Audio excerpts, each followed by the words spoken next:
terme de violence policière, c'est devenu un terme générique. Ça n'est pas uniquement le vocabulaire de l'extrême gauche. Ça peut être même le président de la République, il faut le rappeler, l'avait employé. Chez les jeunes. Est-ce qu'il n'a pas fait une... Oui, c'était chez Combini, je crois. Chez Combini. Donc il avait dit, oui, il y a des violences policières. C'est pas une erreur fondamentale qu'on paye aussi aujourd'hui. Donc l'extrême gauche a gagné médiatiquement, d'une certaine manière, par un incroyable paradoxe.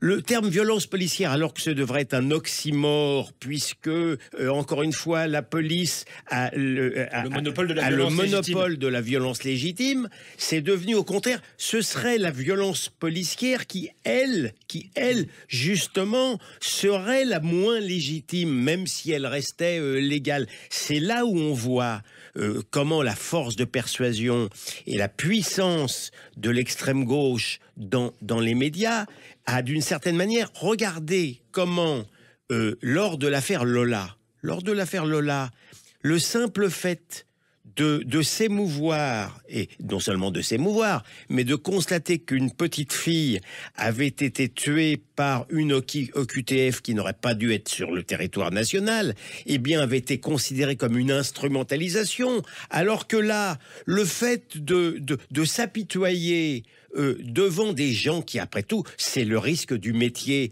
de militant activiste éco-terroriste qui vient justement pour aller mettre des cocktails Molotov sur les gendarmes, eh bien, ça ne serait pas de l'instrumentalisation que de s'apitoyer sur leur sort. On voit bien l'inversion totale des normes au profit de l'extrême gauche.